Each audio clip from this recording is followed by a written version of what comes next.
Hello, everyone, and welcome to Pop Culture Spread, our fun weekly movie and streaming news show with a twist. If you are new to the channel, welcome. My name is Rick. Hit that like and subscribe button. Also, hit that notification bell. We would really appreciate it. Also, remember, you can hear us on audio podcast on Spotify, Apple, Amazon, and where all good podcasts are found. Check out our merch store as well. All the links are down below. Joining me on the show, as always, is the other half of Pop Culture Spread, my good mate, Jason. How are you, buddy? G'day, Rick. I'm doing well, mate. I am doing well. Fantastic, mate. We have a great bunch of news stories we want to discuss with everyone. So, mate, let's talk big news.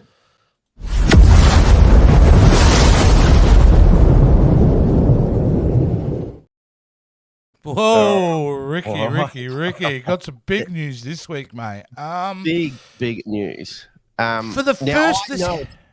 You've actually seen one of these. So, one of these movies, which I haven't. We're just going to quickly talk about the top 3 movies of the year that aren't sequels for the first time in 20 years.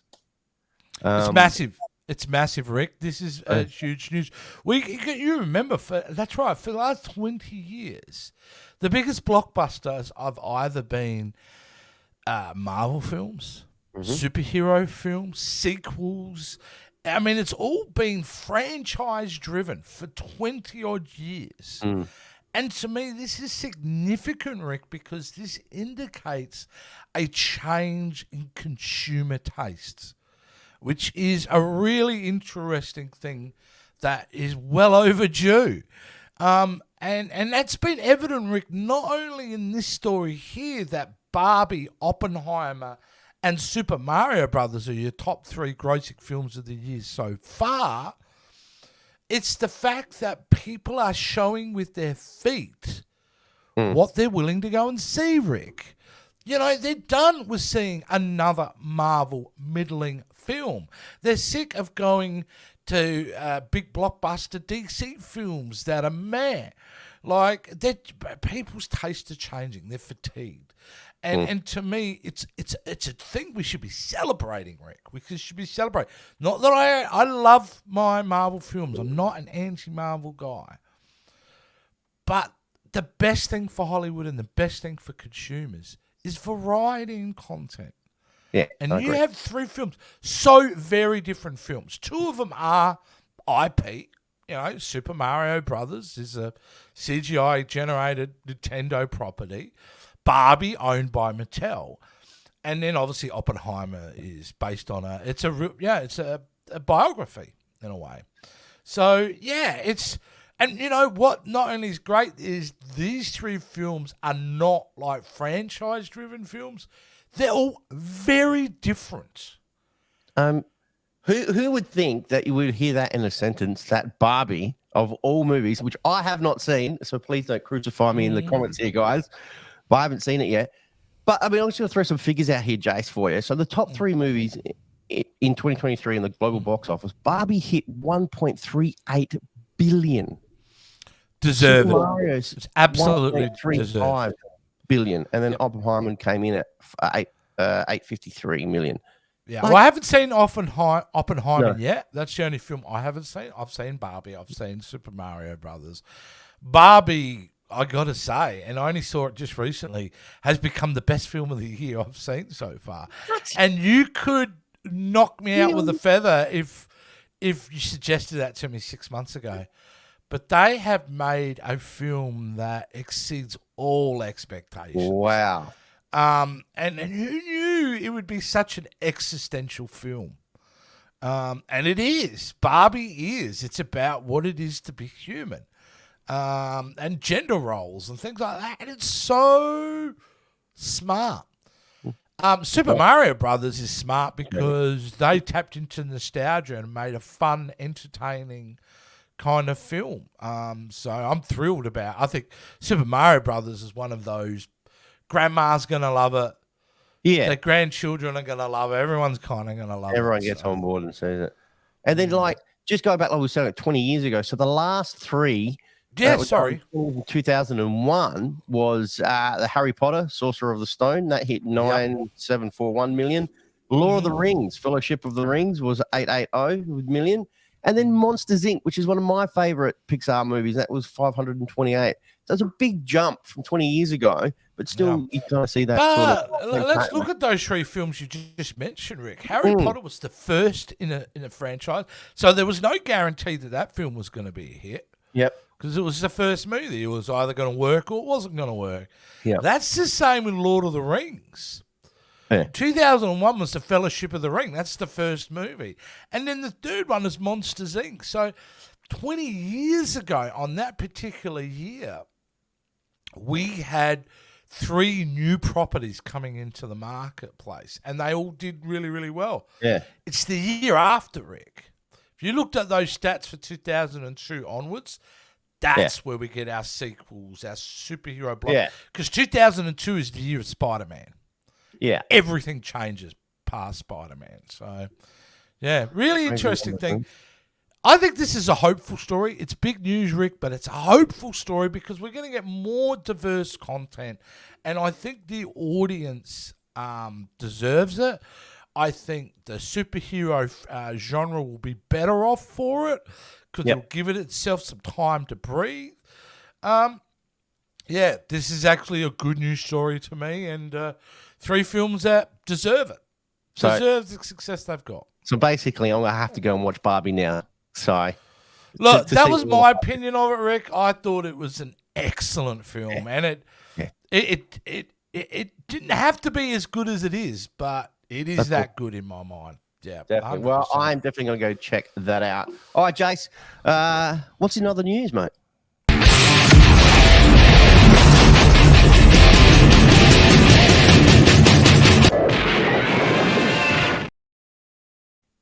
Just love that intro. So random. That is the best. Random is the best. Mm-hmm. We're going to talk about a bit of work conditions. Across the Spider-Verse, producers commented on claims of harsh working conditions on the sequel. Spider-Man Across the Spider-Verse producers Phil Lord and Chris Miller commented on claims of harsh working conditions on the sequel. Now, we've heard these stories before. I know it Marvel went through the same thing as well with a lot of their movies, a lot of the CGI work, and people are under pressure. What are your thoughts on this, Jace? Is it something that obviously it's significant? It's a significant problem within the industry. Now, before I give you my comments, I wanted to read this out. And it was writers Phil Lord and Christopher Miller were asked to comment on the ongoing strikes and were given opportunity to address criticism around working conditions on the sequel. And he goes, I've always been optimistic about the labour movement because these deals are incredibly makeable, and the main problem is only one party wants to negotiate. So we go on and on and on. What he does here, Phil Lord and that Miller, is say nothing. That's what he does here. They're politicianing this out because no one wants to address what the reality is going on here. This is minimum wage slave labor, basically, at this point. If you go to these CGI houses, they're like basically just massive floors of people at terminals being put under pressure, having to work their backside off, working past, their normal hours, late nights, working them to the bone, and then they're being discarded once they've burnt out. This is a big problem in the industry. And it's one of those problems because the expectations on CGI, us as an audience, demands the greatest CGI. And it's demanded to be done in a short period of time, relatively, for what they're trying to produce. So therefore, you're getting these factories of these people who are just being spared. And what's really sad about it, in my mind, Rick, is I don't know how many young people you know and how many kids that I've met over the years that want to get in and do CGI in movies. Like, I want to be in the guy. They have this, and they're sold this fantasy of what it's going to be like. But the reality is very, very, very different. It needs, honestly, I think it needs an external investigation into the conditions, into the expectations, the mental health, the culture that's created around these CGI houses, because you hear a lot of negative stuff coming out from ex-employees these days. And that's right, and it affects the movies as well, and then it just hits social media, and you can see it, bad scenes in some Marvel movies of the CGI was just absolutely terrible. And it's sad What does because that do to the psyche of the guy that worked 6 months to do a scene, was put under pressure, it was taken away from him, people are ragging on it, and he's going, well, man, I did what I could, you know? Like his name is highlighted in those credits, and he's proud of his work. Well, he's one of them. One of, thousands that work on these movies. But the conditions are just, studios need to really get their shit together. But anyway. It's the studios I wouldn't actually... They're the ones I wouldn't get to investigate because they're half the problem, because they don't give a crap, because they're outsourcing. So to a Marvel movie, Rick, they may hire 4 to 5 different houses to produce the CGI content for their film. So they're just going, well, we want our product. We're paying for this. We want it. We want it. We want it. Now, there definitely has to be a separate entity looking into this, because it's not great. No, it's not. And hopefully we'll get a result. Now, we were touching on, obviously, blockbusters and everything else, and you were talking about Barbie, and you had your own opinion on Barbie. Everyone has their own opinion on movies. We all do. Yeah. It's great. But there's a big story that's come out about Rotten Tomatoes, and the headline reads that Rotten Tomatoes PR company accused for manipulating scores for paying for reviews. Like, this is huge. A lot of people go to this site because they trust it and think, okay, this is the score, Rotten score. I'm going to go see this movie and so forth. But if the numbers aren't right, it's not good. Not good at all. What's your opinion on this one, Jace? Well, it's definitely controversial, mate. And it's something that has been rumoured for a while, Rick, that there had been some stacking of numbers in regards to this. So basically, there's a company, here's an example. There's this publicity company called Bunker. They've been accused of paying critics for reviews to bump up their Rotten Tomato scores of certain movies. Because what Rotten Tomato is an aggregate. What it is, it takes everybody's reviews and it works out the average, and that's how it works out the score, whether it's fresh or whether it's rotten. Now, if you imagine, if you're in the pockets of enough reviewers, you can absolutely change the review on Rotten Tomatoes. What does that really mean, Rick? Millions and millions of dollars at stake. Because a bad review can cost movies $50, $60 million easily, Rick. We have seen films on Rotten Tomatoes that the critics have absolutely despised, right? And it's cost the movie, like, success. And yet, how have we noticed this the last couple of years, Rick? That our opinions on movies from Rotten Tomatoes is very different to what the critics want. It used to be the critics' reviews and the audience reviews were kind of close. Not a lot anymore, hey.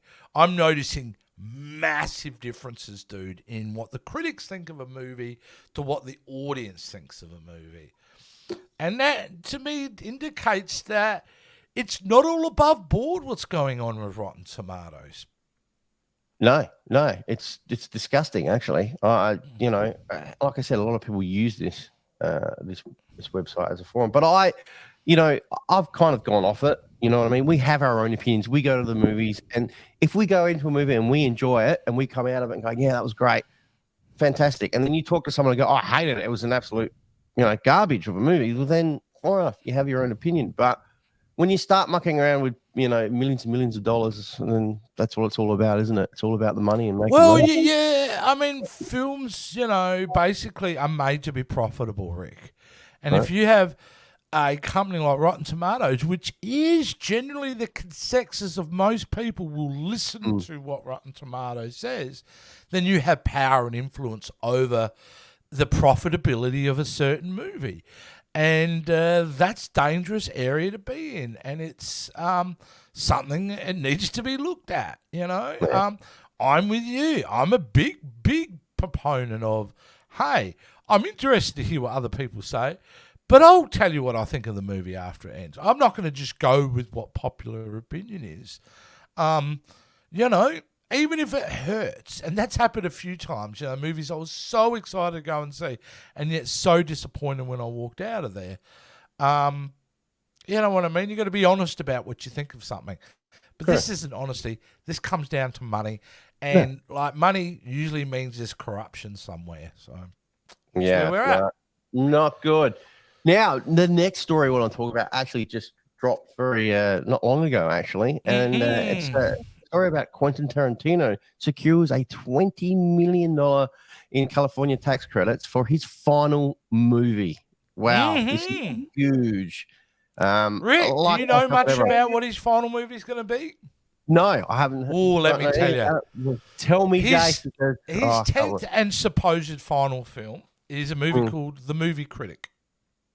So he's going to explore about a guy where he got inspiration from this old dirty magazine that, you know, it was a really like C-grade dirty magazine, but had a guy in there that would write these really great movie reviews. And he would be harsh and he would be, you know, sometimes obscene about what he thought about things. But he wrote these really great movie reviews. So it's a story about apparently, well, let's be honest, I think it's Quentin having his opinion about the critics for his last film, which I think is pretty great. But yeah, it looks like he's got it cast too. It's pretty well. Is it rumored? Have we got it got. Now, if I got the actor up here, but he has been cast recently. They've offered it to a guy. You would know him from. He was in a Clint Eastwood film recently. He's like a chubby guy. He was also in that Tonya Harding movie playing the bodyguard. Either way, it looks like he's got it cast. It's going to be a big film for him. And it was nice that he gets $20 million from California, who don't know where they got the money from, but he's getting tax credits. Because it's important to Tarantino to film in California. That's where he started his career. That's what he loves doing. A lot of his filmography is very Californian-centric in many ways. So it's great that he is he's doing it. Am I sad that this may be the last time I see him on film? Yes. But he's also indicated he's going to be doing TV and all that kind of thing. So it's not like we're going to see the last of Tarantino. He's just doing his filmography and then moving on. So I'm sure Brad Pitt or, you know, all the others would be in there in this movie. Well, it doesn't matter what Tarantino does. It's not a matter of can we get him. It's a matter of is he the right fit for the movie I'm making. Actors will come to him. He's not going to have that problem. You know. So, no, I think it's a good thing. Tarantino, he's got his movie up and going. He wrote it prior to the strike, so no one can say nothing. So yeah, it's happening. We're going to get a Tarantino film probably next year, end of next year. I would suggest we'll probably have it, or if not, the year after. So exciting stuff. That's good. Sure. No, I cannot wait, mate. Just quickly, what is your favorite Quentin Tarantino movie? It's a hard call. It's a hard call, but I would say probably the one that I just can't go away from Pulp Fiction. It's just almost perfect in every way. But you know, that's how do you say that when every one of his films is fantastic? Even Jackie Brown, even his segment in Grindhouse, I loved. No, Kill Bill's up there. Yeah, they're all phenomenal. Reservoir Dogs. I mean, love Reservoir Dogs. Love it. Yeah. That's it. Well, there you go, mate. And it's actually good, like for California as well, because they brings people in tourism, and they're going to make more money. And they need money. People are leaving in droves. They need money, and they need the industry to survive. You know, they got a lot of problems at the moment. Hollywood is absolutely in crisis at the moment. This is a time in history I don't think people will realise how significant this is until it's past. But I'm telling everyone out there, this is something that's never happened before in the history of Hollywood, and it's certainly not going to be the same after all this ends. Well, that's it. All right, Jace. We have an absolute doozy for our next segment, so let's get into Trainwreck of the Week.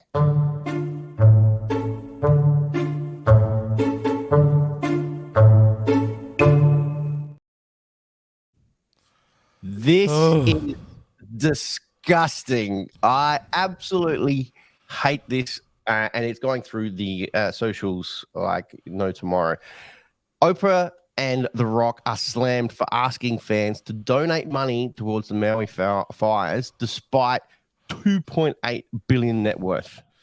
All right, this is disgusting. They're asking ordinary, everyday, hardworking people to donate money to the fires, to the Maui people, and when people are like living paycheck to paycheck, and Oprah is worth billions of dollars. You know what I mean? She could just donate a substantial amount of money to fix this problem, but no. What does she donate? She donates $5 million into the proceed. Same with The Rock. He puts in $5 million, $10 million, which is like pocket change for these people. I just find this absolutely disgusting, Jace. It's just come off bad, doesn't it? And it's because it just didn't. It wasn't appropriate. You know what I mean? And you're right. Well, this is where you get disconnection from rich people to what the reality is.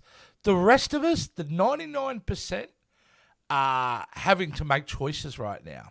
Can we buy this? Can we afford to go here? You know, eggs are nearly $7, $8. Can I afford to buy eggs? Like, these are the fundamental issues we're having right now. And we feel for people in Maui. Absolutely. Like any community that goes through a tragedy, and especially in Australia, we sympathise when it comes to wildfires. We know. Yep. But, like, yes, you rich people, say nothing. Just get in there and do the work. Yeah. Actually make a real difference to your community. No, it come off bad, but it also, again, Rick, just to reinforce my grandiose statement from before, this is another byproduct of the change in Hollywood. Yep. 20 years ago, we would all be praying at the altar of The Rock and Oprah for standing tall for the community. But no more.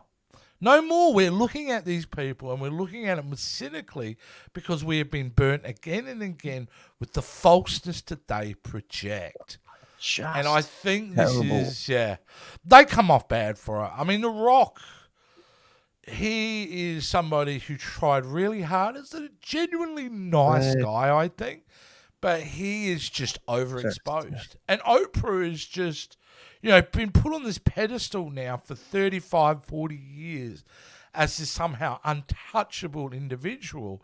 And no, she has flaws like everyone else. And, this is an example of her not really understanding the world she lives in anymore. But, there's a lot of things that have come out with Oprah with all this because, obviously there's dirty laundry in a lot of people. And a lot of people just posting a lot of things. And back when, I think it was 2004 when Oprah was giving out those cars and on a show, you get a car, you get a car. Yeah. They weren't free cars. People were taxed $6,000 and $7,000. They got a bill for those. Those people that come to the show don't have that type of money. You know what I mean? It's just, I just find this absolutely disgusting. And then, they do these follow-up videos to make them look good, but they're just doing more and more damage to themselves. And people are starting to wake up and realize, these people. Well, it's not only the celebrities that are out of touch, it's their teams around them, Rick, right? It's their publicity teams. Like, it's the person that says, well, if you need to do this, you need to tweet this, da-da-da. They're out of touch. The whole thing is out of touch with it. Right now, I'm telling you right now, it's time for celebrities to act and say nothing. And not just on the screen should they act, but in these scenarios where they really want to help, just help and say nothing. Correct. Just get on with it. You either help because you genuinely want to do it, or you want to help because you want the publicity out of it. And if you want the publicity out of it, the audience ain't buying this crap at the moment. And if you're exploiting an opportunity to keep yourself relevant by talking about fires where people lost their lives in their homes, they were trapped. Do you know police had blocked off the only road to get out of that place for some of these people? It was horrendous. So, no, it's all distasteful. And, that's the world we live in these days. Celebrity is what it is now. But I'm glad to see people are waking up to it. That's it. All right, James. Well, that concludes pretty much all our news. But yeah, let's shake off all that negative crap.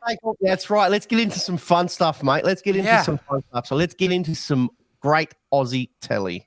I tell you what, any boss who sacks anyone for not turning up today is a bum. Yeah, great Aussie telly. Nothing like Aussie television, mate. And we grew up in I'd say, the heyday of Aussie telly. And so I've got a couple of clips for you today. Rick, you haven't seen them? I'm purposely not allowed Rick to see them. One is a commercial and one is an intro. So we're going to we're going to throw into a commercial from the 1990s, Rick. Now, this commercial it was a perfect commercial because it had that earworm. That little song that would get stuck in the ear and you end up singing it and humming it all day long. So let's trigger that earworm again for you, for all the Aussies watching and want a bit of nostalgia, and for all of you Americans and people internationally, check out this ad around bananas. Banana, banana, banana, make those bodies sing. Make those bodies sing. Banana, banana, banana, make those bodies sing. Make those bodies sing. Banana, banana, banana, banana, banana, make those bodies sing. Make those bodies sing.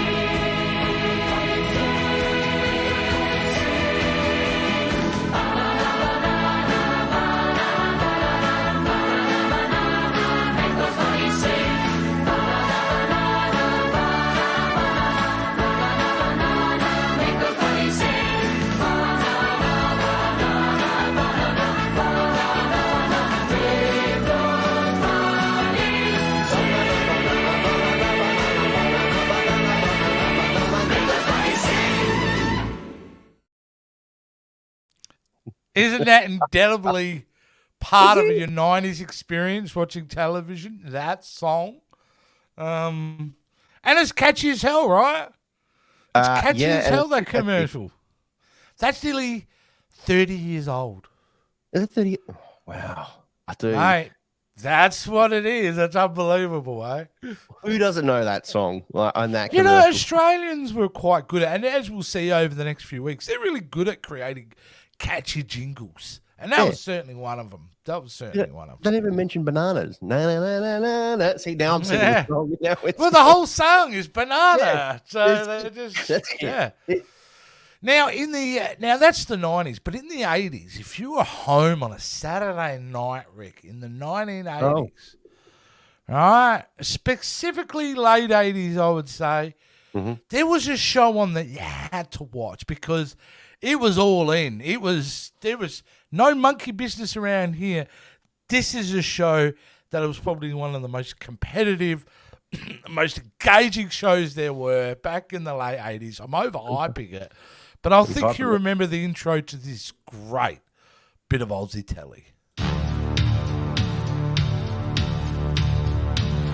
In the distance you can hear the sound of a cheer and the laugh and the roar of a crowd.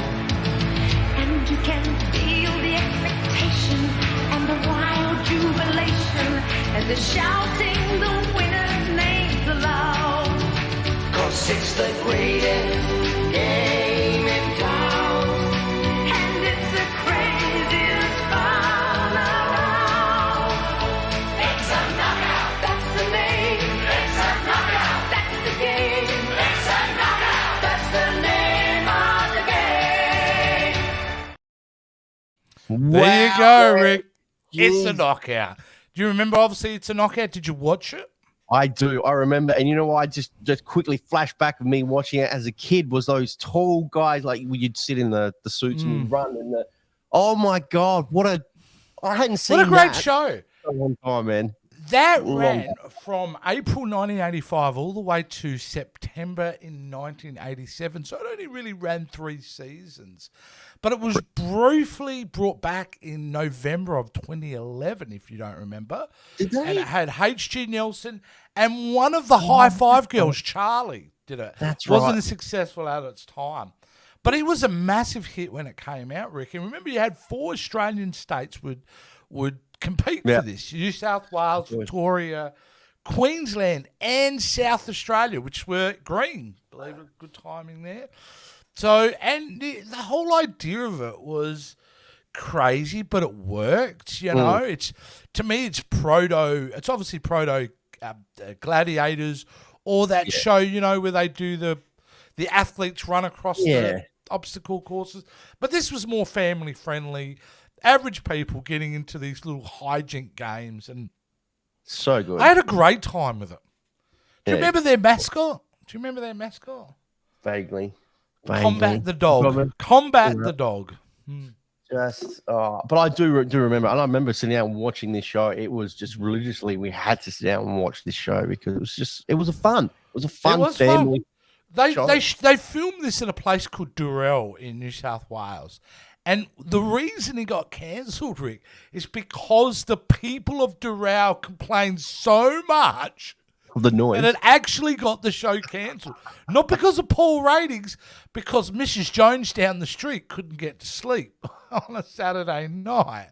And that's one of the reasons. And did you know, here's a bit of trivia, when they brought it back in 2011, they had to film it in Kuala Lumpur because of insurance reasons. Because of insurance reasons. So they actually filmed it all the way in Malaysia. And probably one of the reasons it didn't work, you know. Bring it back. Bring it back. I would like to see it bring back. I thought it was fun family entertainment. So there are lots of clips online, guys, you can check out of games and episodes of It's a Knockout. So I recommend digging down that rabbit hole. But there you go, Rick. That was some great Aussie TV. Awesome. Absolutely loved it. Thanks for bringing us down the memory lane, Jace. Was great. I love it. Guys, that is it. Thank you so much, everyone, for watching us. We really, really appreciate it, guys. I like everything. All our links are down below, so check all those out, guys. Jace, it's been an absolute pleasure. Cannot wait for next week and see what we've got. But, I've got some golden nuggets for next week, mate, when it comes to You've already some planned Aussie already. telly. Look at this guy go, guys. There's too much goodness about classic Aussie TV. Yeah. You've got to share it with the world. Wait. Fabulous. Absolutely. Cannot wait. Wonderful. Well, we'll see everyone next week on the show. Thanks for joining us, guys. Bye for now. See ya. Thanks for watching the Pop Culture Spread YouTube channel. Please don't forget to like, subscribe, and ring that notification bell. Also, don't forget to follow us on all our social media platforms. And if you're looking for some quality wear, don't forget to check out our merchandise store available right now.